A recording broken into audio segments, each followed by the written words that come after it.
So I've seen 7 bodies die by my side. And you'd think that the next minute you're also going. When I came here, I was told that this bed, somebody was just removed dead. So I thought maybe, I didn't know what the future had. Our mortuaries are full.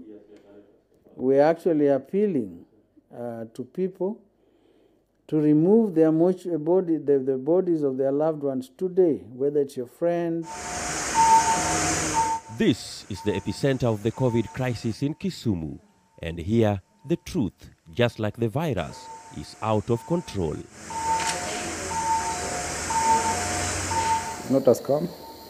I'm one victim who is known all over Kisumu, so you can take it to the bank like this thing is real. Naambia wanawajulisha kwa corona iko na waje watapata wasikia corona iko. Hey, COVID is too much. Like you discharge a patient and one come immediately to fill that bed. Yeah, the COVID is just too much right now. Yes. Inside these sealed-off rooms are people desperate for a miracle. But I've lived because of God's mercy. And I really thank God for that. I've come to know that what is killing people here, what can kill somebody is anxiety and fear. A lot of fear. Oxygen supply is something that somebody should not joke with at this juncture. That's the most critical thing you can never depend on.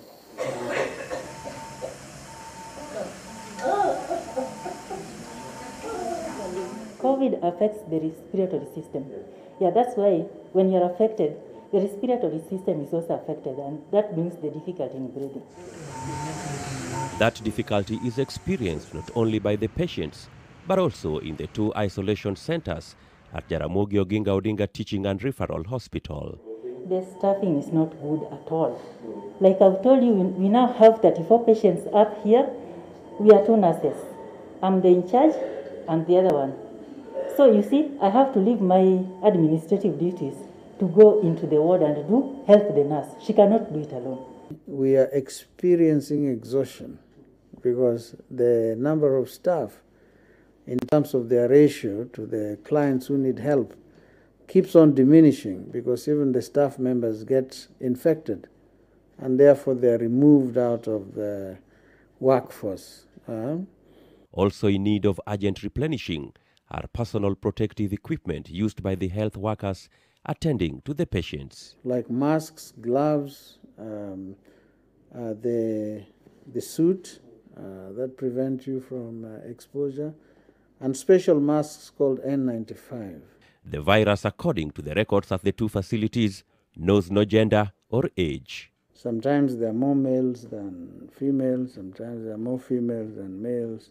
So it affects people equally.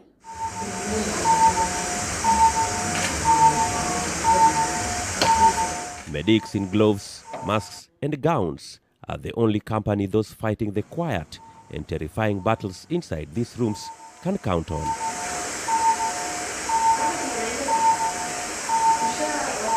I've been here, stationed here, for the last 9 days without moving.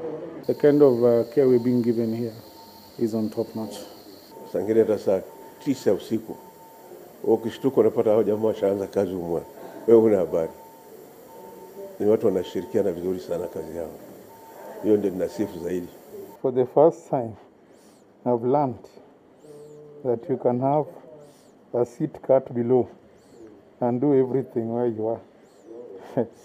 So it is interesting. From the patients to the medics, the message for those of us lucky enough not to be here is the same. Wear masks, keep social distance. It's not necessary you have to crowd. If you can avoid, the better. So people of Kisumu should be very careful and exercise caution at this hour because the disease is real and deadly. This thing is a personal responsibility. If you are careful, you wear your mask, you wash your hands with soap and water, running water, you keep your distance, you don't go partying in crowded rooms. Like very often you find bars at 7 o'clock at the closure time, the revelers are locked inside, from inside, and they drink until almost morning. And there they don't observe all the rules. And that maximum transmission occurs. So basically we are appealing to people to restrain themselves. So there's hope. So tell people there's hope. Ouko Kusa, NTV.